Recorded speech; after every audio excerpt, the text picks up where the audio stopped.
हम आज एक ऐसी दिव्य औषधि के बारे में बताने जा रहे हैं जिसके पत्र और जिसका इसका जो जड़ है उसका उपयोग कर अपने शरीर के अनेकों रोग को दूर कर सकते हैं। ये बहुत ही चमत्कारी औषधि के रूप में बताए गए हैं। आयुर्वेद में ये पूरे पुराण में बताए गए हैं। इसका सूत्र संहिता में आचार दिए गए हैं, चरक संहिता दिया है, भाव प्रकाश में भी दिया है। इसका वर्ण बहुत ही अति ही उत्तम औषधि के बारे से बताए गए हैं।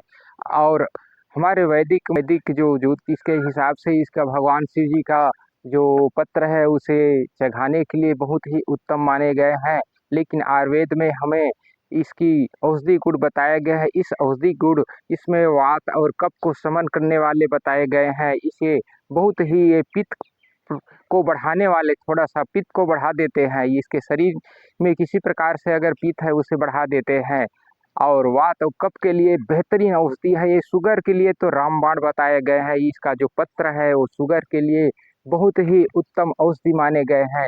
इसका जो पत्र है, देखिए इसका पत्र है जो शुगर के लिए बहुत ही उत्तम औषधि बताए गए हैं। और इसका जो जड़ का छाल है, इसका पेड़ का जो जल का छाल है, ये उल्टी के लिए, छोटे बच्चे की उल्टी और दस्त के लिए रामबाण औषधि बताए गए हैं। इसका उपयोग आप जरूर कीजिए। इस पत्ते का और इसके जड़ का छाल का आप उपयोग करेंगे तो आपकी शुगर, आपकी जो डायबिटीज से आप परेशानी है और जो वो पाचक क्रिया की कमजोरी की वजह से आप बेचैन रहते हैं, ये अग्निवर्धक है, अग्नि को बढ़ाने वाला है ये। और शरीर में किसी प्रकार की अगर वात रोग हो गया है उसे बिल्कुल ये ठीक कर देते हैं। ये रक्त को लगातार देखते रहे। और आप अच्छा लगे तो सब्सक्राइब, लाइक और शेयर जरूर कीजिए कि संक्रमण है वो भी ठीक हो जाते हैं, क्योंकि ये चौगलाने से संक्रमण को रोकने वाले, ये ठीक करने वाले बहुत ही अति ही उत्तम औषधि माने गए हैं। मुंह से द्वारा अगर इस पत्र को चबलाकर आप लेंगे तो आपके जो मुंह का रोग है, गले का रोग है, वो बिल्कुल ठीक हो जाते हैं। अगर आप इसके जड़ को आप लेंगे, इसका जड़ का छाल निकाल कर अगर आप इसको लेंगे तो आपके जो दस्त है, उल्टी हो रहा है, दस्त हो रहा है, पेट में गैस बन रहा है, जलन हो रहा है, ये क्योंकि ये जड़ है तीनों दोष को समन करने वाले हैं। लेकिन इसका जो पत्र है दोष दोष को समन करते हैं, वात और कफ को। और इसका जो जड़ है वो तीनों दोष को समन करने वाला है। ये जड़ इसके बहुत ही चमत्कारी औषधि माने गए हैं। इसका उपयोग आप बहुत ही रोग के लिए इसके किए गए हैं। आप इसके पेट में जितना भी परेशानी है उसके लिए इसका जो जड़ का जो छाल है, इसका जो पेड़ का जो जड़ का छाल है उसके उपयोग आप जरूर कीजिए। और अपने पेट की जितने भी समस्या है उसे ठीक कर सकते हैं, क्योंकि ये पेट के जितने भी रोग है, ये छोटी अंत, बड़ी अंत, आमाशय, ये सब के रोग को ठीक कर देते हैं। लीवर को भी ये ठीक कर देते हैं। ये बहुत ही अति उत्तम औषधि हैं। अगर पाचक क्रिया लिए आपको भूख नहीं लग रहा है, एकदम अग्नि मंद है, तो आप इसके पत्र का उपयोग कीजिए। ये पत्र अग्नि को बढ़ाने वाला है ये। और कफ को, ऐसे आपके कफ पुराने हैं, खांसी है, श्वास रोग है, आप बहुत बेचैनी रहते हैं, तो इसके पत्र का उपयोग आप जरूर कीजिए और आप अपने जो रोग है उसे दूर कीजिए। तो आप इसे कैसे लेना है उसके बारे से बताने हैं। या आप इस पत्र को छोटे कर कर आप इसके काढ़ा बनाकर आप लेंगे तो ज़्यादा अच्छा है। आपको इसका जो कच्चे जो पत्र है उसे 10 ग्राम लेकर आप उसमें पानी 8 गुना पानी लेकर आप इसे पकाएंगे और उसे क्वाथ के रूप में आप सुबह शाम इसको आज लेंगे तो श्वास रोग के लिए आप बहुत ही बेहतरीन दिव्य औषधि माने गए हैं। अगर आप पेट में अगर गैस बढ़ रहा है, अब आपको भूख ना लग रहा है, पेट साफ नहीं हो रहा है, ये कब्ज के लिए बहुत ही उत्तम औषधि है। आपके पेट अगर कब्ज है तो उस कब्ज को दूर करने के लिए इसका जो क्वाथ आप जैसे 10 ग्राम से ले रहे हैं कच्चे में, तो आप इसका क्वाथ बनाकर आप बिल्कुल अपने शरीर की जो रोग है उसे ठीक कर सकते हैं। अगर आप चूर्ण बनाना चाहते हैं तो इसे छोटे छोटे टुकड़े कर कर आप सुखो लीजिए और सुखो कर इसे आधा चम्मच से 1 चम्मच तक अपने पाचक के हिसाब से, क्रिया के हिसाब से, रोग प्रतिरोध क्षमता के हिसाब से आप इसका चूर्ण को ले सकते हैं। ये अगर आपके शरीर में अधिक गर्मी है या पित्त है तो आप इस पत्ते को ना लीजिए, क्योंकि यह अग्नि को बढ़ाने वाला है और ये पित्त को बढ़ाने वाला है। क्योंकि ये शरीर में गर्मी उत्पन्न करते हैं, जिसे ठंड लगते हैं।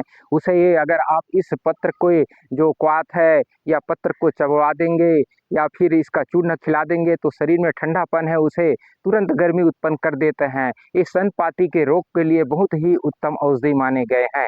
अगर जिन बच्चों या महिलाओं या किसी को अगर स्तनपाती यानी शरीर पूरा ठंडा पड़ गया है तो आप इस पत्र का चूर्ण को आप गर्म पानी के साथ खिला दीजिए तो आपको जो उसके ठंडापन है वो बिल्कुल तुरंत दूर हो जाते हैं। ये कि गर्मी को उत्पन्न करने वाले बहुत ही उत्तम औषधि माने गए हैं। इसी कारण ये श्वास रोग के लिए और कफ रोग के लिए, पाचक क्रिया को बढ़ाने के लिए, अग्नि मंद है उसे ठीक एकदम से जागृत करने के लिए बहुत ही अति उत्तम औषधि माने गए हैं। इसका उपयोग आयुर्वेद में बहुत ही बताया गया है। ये शुगर को बहुत ही जल्दी कंट्रोल करने की बहुत शक्ति है। ये शुगर जिसके शुगर है और हाई ये तो अति ही उत्तम है। ये गर्मी प्रजाति का है। इसका उपयोग सावधानी पूर्वक कर सकते हैं। अगर आप गर्भवती है तो बिल्कुल डॉक्टर या बच्चा को दे रहे हैं तो बिना चिकित्सा के सलाह बिना इसके पत्र और इसके जो जड़ का छाल है उसे ना दे, क्योंकि ये कर्म प्रगति का है। गर्भ में कोई परेशानी करने की कुछ विशेष गुण भी है इसमें। ये हर प्रकार की लेकिन रोग को ठीक कर देते हैं, लेकिन ये पित्त को बढ़ाने वाले औषधि माने गए हैं। इसका जो जड़ है ये तीनों दोष को शमन करने वाले और इसका जो छाल है ये वात और कफ को भी शमन करने वाले और पित्त को इसका क्वाथ बनाकर आप इसका चूर्ण अगर बनाना चाहते हैं तो छोटे छोटे टुकड़े कर कर इसका जड़ कर आप चूर्ण बना लीजिए और 1 ग्राम से 3 ग्राम तक आप इसका यूज कीजिए। अगर छोटे बच्चे को अगर आप देना चाहते हैं, उल्टी दस्त हो रहा है, पेट में किसी कारण से गड़बड़ है तो आप उसे 1 ग्राम चूर्ण को आप मुद्रस के साथ उसे 3 भाग बनाकर मुद्रस के साथ आप देंगे तो उसके पेट में जो दस्त हो रहा है, उल्टी हो रहा है, वो बिल्कुल ठीक हो जाते हैं। क्योंकि ये वमन और उल्टी पित्त को शमन करने वाले, मल को सही करने वाले ये स्तंभ शक्ति है। अर्थात ये स्तंभ कर देते हैं, मल जो जा रहा है उसे रोक देते हैं और ये ग्राही है, पचने में ये थोड़ा ग्राही है। अर्थात जो इसका यूज करेंगे तो देरी से पचने वाला औषधि माने गए हैं। इसका उपयोग आप आयुर्वेद में के हिसाब से करेंगे तो बहुत ही अच्छे गुण पाएंगे और अपने जो रोग हैं उसे निरोग हो जाएंगे। क्योंकि ये बहुत ही हमारे शास्त्रों में बहुत ही इसका वर्ण बताए गए हैं। हम कुछ आप लोगों को बताए हैं। आप इस वीडियो से अच्छा लगे तो सब्सक्राइब, लाइक, शेयर जरूर कीजिए और आने वाले वीडियो कभी भी आप लोग इसके फल के बारे से बताएंगे। धन्यवाद।